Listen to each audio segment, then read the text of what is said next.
Video শুরুতে সবাইকে জানাই শুভ রথযাত্রা। আর আজকে হচ্ছে উল্টো রথ, তাই আমরা সবাই মিলে কিন্তু আগের সোজা রথের মতোই সবাই মিলে বেরিয়ে গেছি জগন্নাথকে বাড়ি ফিরিয়ে আনার জন্য। সবাই মিলে রথ দেখতে যাওয়ার আনন্দটাই কিন্তু একদম পুরো অন্যরকম।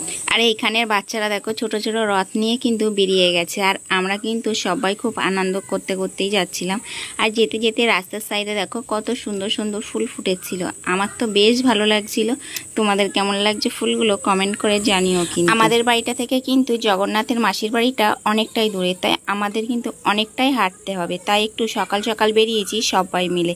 আর দেখতে দেখতে আমরা কিন্তু অনেকটা রাস্তায় চলে এসেছি। আর এটা হচ্ছে আমাদের শ্বেতপুরের জুনিয়র হাই স্কুল সাথে প্রাইমারি। আমরা কিন্তু খুব তাড়াতাড়ি বাড়ি থেকে বেরিয়েছি, তবু কিন্তু ওখানে গিয়ে দেখি জগন্নাথ কিন্তু বাড়ির উদ্দেশ্যে রওনা দিয়ে দিয়ে। তোমরা যদি শ্বেতপুরের রথে একবার না আসো তাহলে কিন্তু বুঝতেই পারবে না শ্বেতপুরের রথযাত্রায় কতটা আনন্দ হয়। আর এইখানে দেখো সমস্ত মেয়েরা কিন্তু ডান্স করতে শুরু করে দিয়েছে। আর আমাদের শ্বেতপুরে একটা জিনিস আমার তো বেশ ভালো লাগে, আমাদের এখানে শ্বেতপুরে কিন্তু ছেলেরা কোনো ডান্স করে না, সব মেয়েরা। আমাদের শ্বেতপুরের কিন্তু রথের ফিলিংসটাই পুরো অন্যরকম। আমি তো রথের সময় কোথাও যেতে চাই না, আমাদের শ্বেতপুরের রথ বেস্ট রথ, আমার তো এটাই মনে হয়। তোমাদের কার কার ওখানে এমন ভাবে রথ উৎসবটা পালন করা হয় কমেন্ট করে জানিও কিন্তু। আর আমাকে দেখে তো বুঝতেই পারছো কতটা এনজয় করছি।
এনজয় করেছি। আমি যখন বাড়িতে চলে এসেছি তখন কিন্তু আমি পুরো স্নান করেই বাড়িতে চলে এসেছি, দেখো আমাকে দেখেই বুঝতে পারছো। আর আজকের ভিডিওটা এই পর্যন্ত, সবাই ভালো থাকবে, সুস্থ থাকবে, দেখা হচ্ছে নতুন একটা ভিডিওতে। তাই সবাইকে জানাই গুড নাইট।